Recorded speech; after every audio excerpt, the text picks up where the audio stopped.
Israeli imeshinda. Ardhi imetawanywa. Maadui wameshindwa.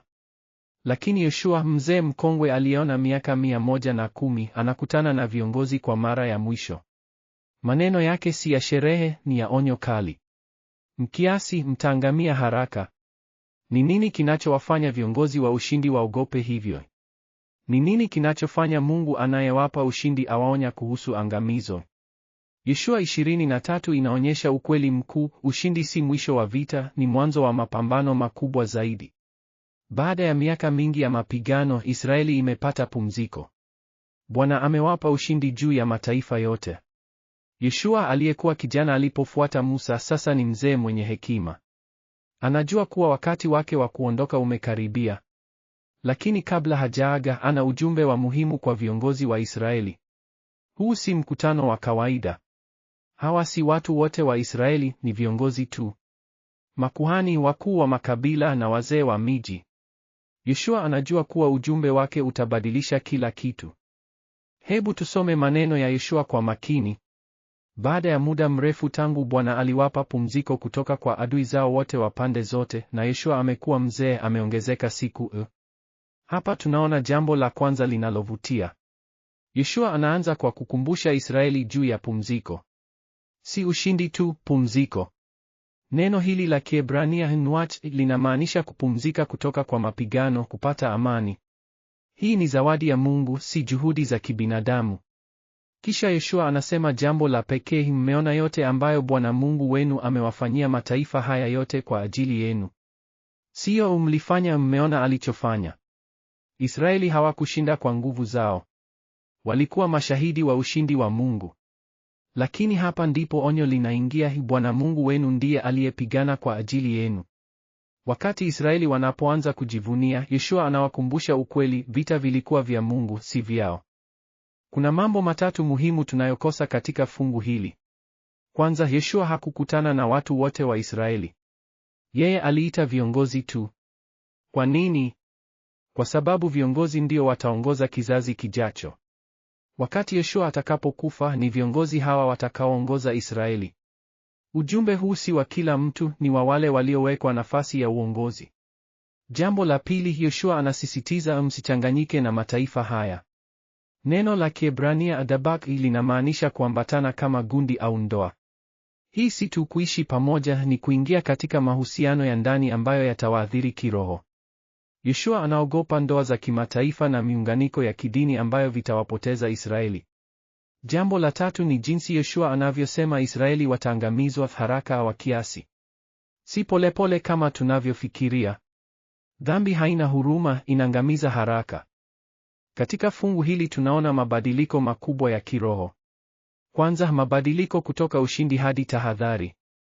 Israeli ameshinda vita, lakini sasa anahitaji kutunza ushindi huo. Ushindi si mwisho wa mapambano, ni mwanzo wa mapambano ya aina nyingine. Sasa vita ni vya rohoni, si vya kivita.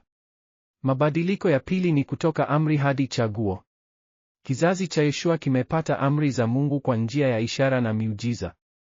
Lakini kizazi kijacho kitahitaji kuchagua kumfuata Mungu bila kuona miujiza kila siku.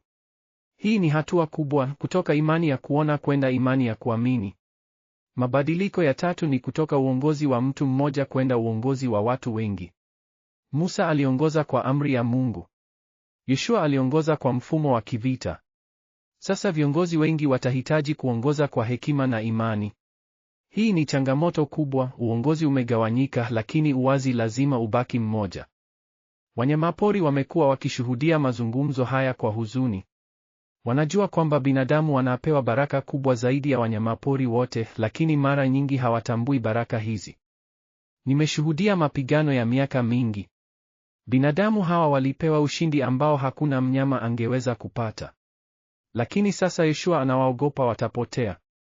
Kutoka juu ninaona mazingira yote. Mataifa mengine bado yapo pale. Wanasubiri Israeli apotee ndipo waanze tena. Lakini Israeli hawaelewi hatari hii. Mimi nilimwona Noa akiwa mwaminifu katika jahazi.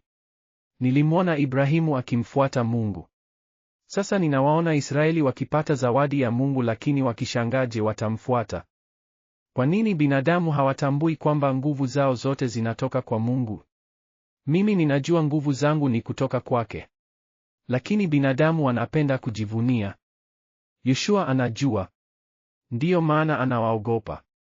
Mtu anayemjua Mungu anajua jinsi dhambi inavyoharibu kila kitu haraka. Ujumbe wa Yoshua unatupatia mafundisho makuu kwa maisha yetu ya leo. Kwanza, tunapaswa kutumia mafanikio kama hatua ya kwanza, si mwisho. Wakati Mungu anatupatia ushindi katika eneo fulani la maisha yetu, huo si mwisho wa mapambano. Ni mwanzo wa kinga ya ushindi huo. Pili, tunahitaji kuwa makini na ushawishi wa ulimwengu. Kama vile Israeli waliweza kupotea kwa kuchanganyika na mataifa ya jirani, sisi tunaweza kupotea kwa kuruhusu ulimwengu uathiri imani yetu. Tatu, tuna wajibu wa kufundisha kizazi kijacho kuhusu uaminifu wa Mungu. Yoshua hakuachia viongozi wakiwa hawajapata mafundisho. Aliwapa mafundisho ya kina kuhusu jinsi ya kumfuata Mungu. Tunafaa kufanya hivyo kwa watoto wetu na wale tunaowafundisha. Hebu tuombe. Bwana, kama vile Yoshua alivyowaonya viongozi wa Israeli, tunaomba utuhifadhi kutokana na majivuno na uzembe wa kiroho. Tusaidie kutambua kuwa kila ushindi tunaupata ni kutoka kwako. Tusaidie kuishi kwa uangalifu, tukijua kuwa mapambano ya kiroho hayajaisha. Tupe hekima ya kumfundisha kizazi kijacho jinsi cha kumfuata. Na tupe moyo wa kuendelea kukufuata hata wakati hatuoni miujiza kila siku. Katika jina la Yesu, amina. Jiandikishe kwa maudhui zaidi ya kusoma Biblia.